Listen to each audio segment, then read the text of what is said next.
जज साहब जो वृंदावन वाले थे वो क्यों विरक्त हो गए। पत्नी ने कहा कि अरे भाई चलो, एक केवट की गवाही देने के लिए भगवान गवाह बन के चले गए थे कोर्ट में। केवट ने सेठ का रुपया लौटा दिया था। रुपया लेने के बाद भी सेठ ने कोर्ट में केस कर दिया कि इस केवट ने मेरा पैसा नहीं लौटाया। जज साहब ने केवट से पूछा कि तुमने रुपया लौटाया तो वहां पर कौन था। केवट बोला 3 लोग थे। कौन? सेठ जी, मैं और मेरे राम जी थे, मेरे रघुनाथ जी थे वहां पर। जज समझा रघुनाथ जी नाम का कोई आदमी होगा। अगली तारीख पर रघुनाथ जी के आने का गवाही देने के लिए सम्मन भिजवा दिया जज साहब ने। अब कोर्ट का संतरी पहुंचा गांव में, केवट जी गांव में, रघुनाथ जी कहां है, रघुनाथ जी कहां है, रघुनाथ जी हो तब न मिले। एक आदमी ने कहा देखो रघुनाथ नाम का आदमी तो नहीं है, रघुनाथ जी का मंदिर एक है जहां केवट रहता है। मंदिर के बाहर पुजारी जी बैठे थे। संतरी ने पूछा कि रघुनाथ यहीं रहता है क्या? पुजारी जी बोले हाँ भीतर रहते हैं। ये पकड़ो, उसके नाम का सम्मान है, इतने तारीख को गवाही देने पहुंचेगा कोर्ट में।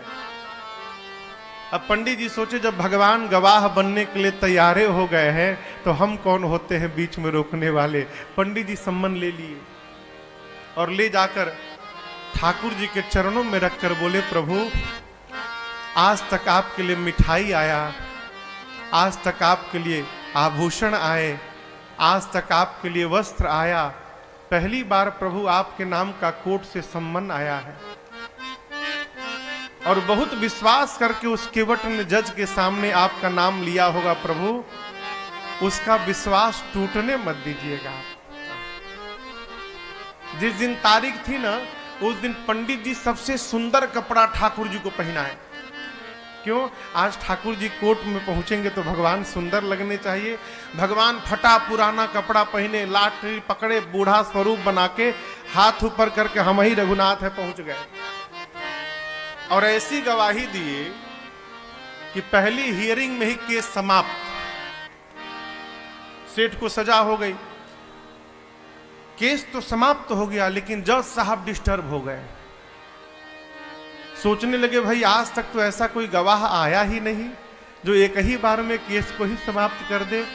कोर्ट से निकल के अपने चेंबर में गए, केवट को बुलाकर बिठाए। बोले ये बताओ कहां रहते हो तुम? रघुनाथ जी के मंदिर में मैं रहता हूं। तो जज साहब बोले कि जो रघुनाथ आए थे, बोले जी जी। तो उनको लगा कि वो मंदिर बनवाए होंगे।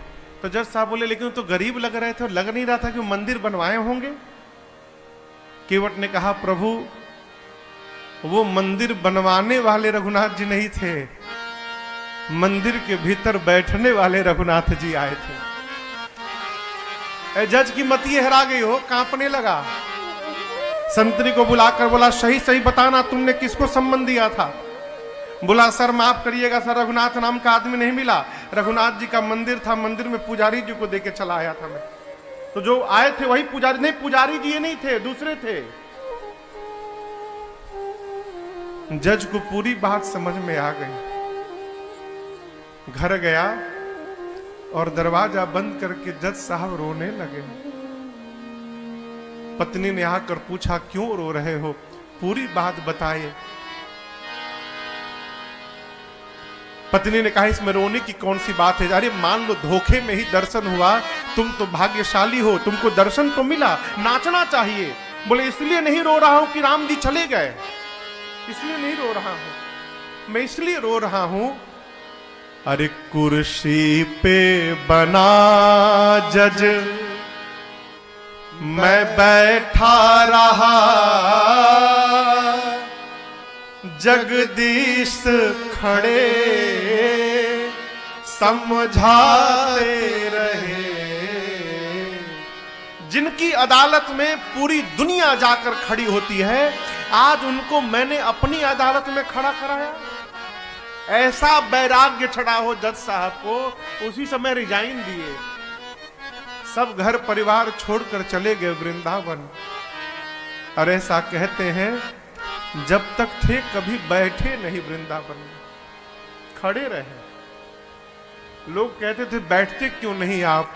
बोले मेरी यही सजा है, मैंने भगवान को अपनी अदालत में खड़ा करा के रखा था, अब मैं भगवान के धाम में जब तक जीवित रहूंगा तब तक मैं खड़ा रहूंगा, अब मैं बैठूंगा नहीं करूंगा।